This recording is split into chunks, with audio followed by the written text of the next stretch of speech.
Hi, இன்றைக்கி நம்ம என்ன பார்க்க போகிறோம் அப்படின்னோம்னா கொள்ளு துவையல், கொள்ளு ரசம், அதுக்கப்புறம் கொள்ளு தாளிச்சது பார்க்க போகிறோம்.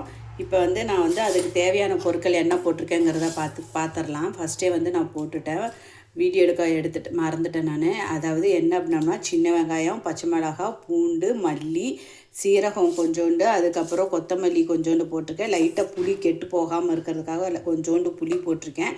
அதுக்கப்புறம் மஞ்சத்தூள் போட்டிருக்கேன். இதெல்லாம் போட்டு நல்லா வணக்கிட்டு இப்போ கொள்ளை தூக்கி உள்ளே போட போகிறேன். ஏன்னா இதை அரைக்கணும். அரைக்கிறதுக்காக இந்த ப்ராசஸ். இப்போ இது நம்ம எவ்வளோ நம்ம வீட்டில் சாப்பிடுவாங்களோ கொள்ளு, அதுக்கு தகுந்த மாதிரிக்கு நம்ம இது பண்ணி போட்டுக்கலாம்.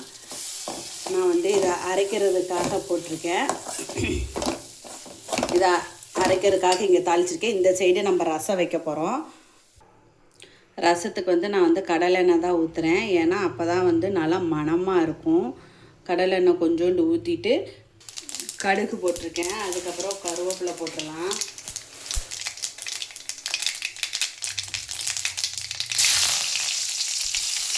போட்டுட்டு இப்போ நம்ம ரசத்துக்காக நான் எப்போயுமே அரைச்சி தான் செய்வேன் ரசம். அதனால் நான் ரசத்துக்கு தக்காளி இதெல்லாம் போட்டு அரைச்சி வச்சுருக்கேன். அதை இதில் ஊற்றிடலாம். இதை அரைச்சி வச்சது, ரசத்துக்கு அரைச்சி வச்சது இதுதான்.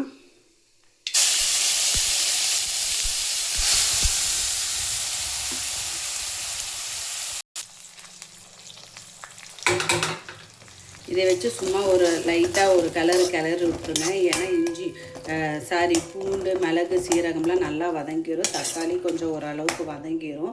நான் இப்படி தான் ரசம் வைப்பேன். நீங்கள் எப்படி வைப்பீங்கன்னு பார்த்து சொல்லுங்கள். இப்போ நான் என்ன பண்ண போகிறேன்னா, இதான் கொள்ளு தண்ணி எடுத்து வச்சுருக்கேன். சாதா தண்ணிக்கு பதிலாக கொள்ளு தண்ணி ஊற்றுறேன் ரசத்துக்கு. கொள்ளை போட்டுட்டேன் அரைக்கிறதுக்கு. இப்போ நம்ம அரைக்க போகிறோம். அரைச்சாச்சு. ரொம்ப நைஸாக அரைக்கக்கூடாது.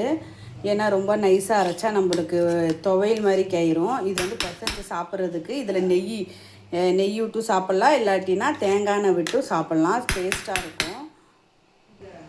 அரைச்சாச்சு பாருங்கள். நல்லா குறன்னு தான் அரைக்கணும். குறன்னு அரைச்சிருக்கேன் நான். இப்போ அடுத்தது இந்த சைடு நம்ம இதை தாளிக்க போகிறோம். கொள்ளை தாளிக்கிறதுக்கு நான் தேங்காய் எண்ணெய் ஊற்றிருக்கேன். தேங்காய் எண்ணெயில் தாளிச்சிங்கன்னா டேஸ்ட்டாக இருக்கும். தேங்காய் எண்ணெய், கடுகு. இப்போ அடுத்தது நான் என்ன பண்ண போகிறேன்னா, இருங்க ஒரே நிமிஷம். கருவேப்பிலையும் வரமிளகாவையும் போட்டாச்சு. இப்போ நம்ம கொள்ளை தூக்கி தாளிக்கிறதுக்காக போட போகிறோம். இது குழந்தைங்களுக்காக. ஏன்னா குழந்தைங்க கொள்ளு துவையல் சாப்பிட மாட்டாங்க. இந்த மாதிரி நம்ம தாளித்து கொடுத்தோம் அப்படின்னோம்னா சாப்பிடுவாங்க. நீங்கள் வெங்காயமெல்லாம் போட வேண்டாம். வெங்காயம்லாம் போட்டிங்க அப்படின்னோம்னா அது பொறுக்கி சாப்பிட்றதுக்கு பேசாமல் இப்படியே சாப்பிட்டு போயிடலாம். ரசம் ஆயிடுச்சு. நான் ரசம் எப்போவுமே கொதிக்க வச்சு தான் பண்ணுவேன். நீங்களாம் எப்படி பண்ணுவீங்கன்னு சொல்லுங்கள்.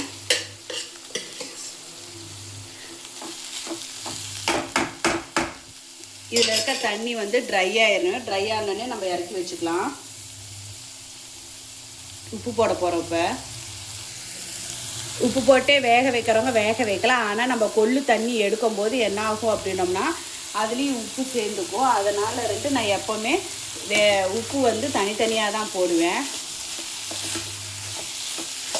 இது குழந்தைங்க இப்படி செஞ்சோம் அப்படின்னோம்னா சாப்பிட்டுக்குவாங்க. ஏன்னா இதில் எதுவுமே வெங்காயம், பச்சை மிளகாலாம் போட மாட்டேன். பச்சை மிளகா போட்டால் ரொம்ப காரம் அடிக்கும். ஆனால் டேஸ்ட்டாக இருக்கும். இவங்களுக்கு வரமிளகா போட்டோம்னா போதும். அது தனியாக ஒன்றை மட்டும் எடுத்து வச்சுட்டு சாப்பிட்டுக்குவாங்க. இப்போ ரசம் ஆயிடுச்சு. நீ அடுத்த சாப்பாடு மட்டும் வச்சிட்டோம்னா அவ்வளோதான், ரெடி. சுட சுட கொள்ளு துவையல், கொள்ளு பருப்பு ரசம். கொள்ளு ரசம் இன்றைக்கி ஸ்பெஷலு.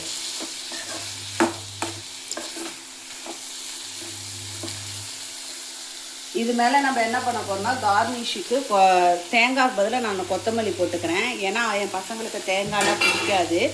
அதனால் நான் கொத்தமல்லி போட்டுக்கிறேன். கொத்தமல்லி போட்டிங்கன்னா அது ஒரு மணமாக இருக்கும். அவ்வளோதான். தண்ணி ட்ரை ஆயிடுச்சு. தண்ணி இல்லை பாருங்கள். நான் ஆஃப் பண்ண போகிறேன். அடுத்த என்ன செய்யலாங்கிறது நீங்கள் எனக்கு கமெண்ட் பண்ணுங்கள். எனக்கு தெரிஞ்ச மாதிரிக்கு நான் செய்கிறேன். உங்களுக்கு தெரிஞ்ச மாதிரிக்கு உங்களோட இதுலேயும் நீங்கள் எனக்கு கமெண்ட் பண்ணி சொல்லுங்கள், இதெல்லாம் இப்படி செய்யலான்னு. ஒருவேளை நான் செய்கிற மாதிரிக்கு நீங்கள் செஞ்சுருக்கீங்களாங்கிறது சொல்லுங்கள். சரி, ஓகேங்க. அடுத்ததெல்லாம் பார்க்கலாம். பாய்.